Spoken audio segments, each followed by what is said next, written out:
Good afternoon.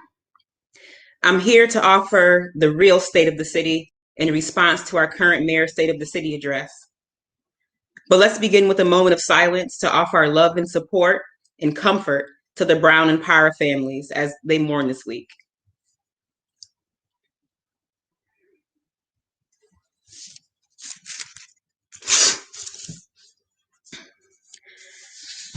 We're here today to talk about the real state of our city.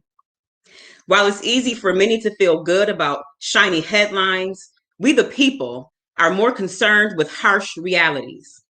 We have serious problems that our current mayor continues to gloss over. Let's be real.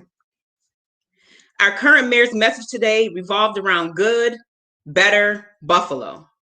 While he's good at photo ops and platitudes, I'll be a better mayor by truly being accessible and transparent.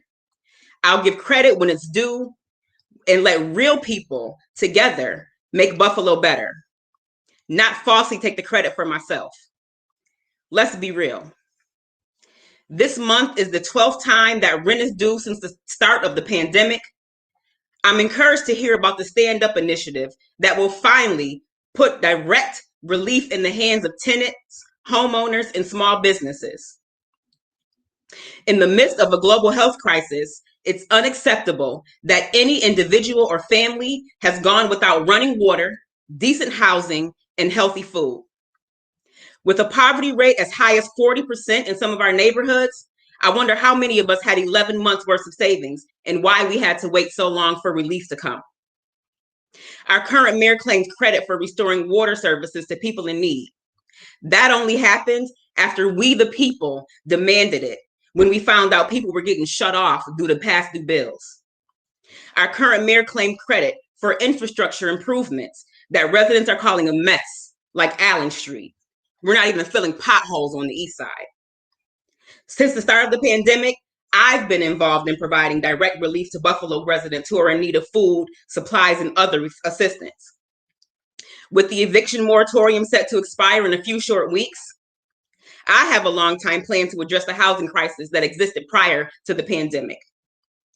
As mayor, I will further strengthen protections for tenants and homeowners. I will dedicate resources to ensure that our support systems have the capacity to serve our most vulnerable.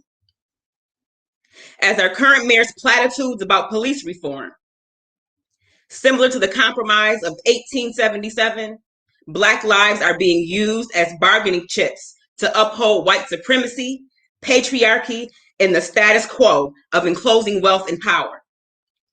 Rather than implement any of the suggestions of the Police Advisory Board, a group of qualified subject matter experts and concerned community members, the current leadership has elected to continue to propose false solutions that further feed the already bloated police budget at the expense of our children, seniors, and most vulnerable Buffalonians. The Police Advisory Board asked for police to be removed from most mental health calls, yet instead, police received more weapons and bowler wraps. The Police Advisory Board asked for transparency and accountability, yet police were allowed to refuse to identify themselves by name. Rather than take economically feasible and proactive steps to slow traffic and make our streets safer, our current leadership has decided to prey on hardworking Buffalonians with a poorly planned and hastily implemented speed camera program in the middle of a pandemic when most of us are already struggling to make it through the day. Once again, partnering with an out-of-town corporation that profits from our hard-earned dollars while investing nothing back into the neighborhoods they extract from.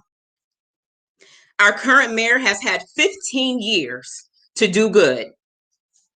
It's time for me to do better for you, Buffalo. I want to thank Working Families Party for their endorsement of our campaign, all of our dedicated volunteers, everyone who donated. If you would like to support our campaign and help us get over the finish line and win so we can do better for you, Buffalo, visit our website at www.indiawalton.com.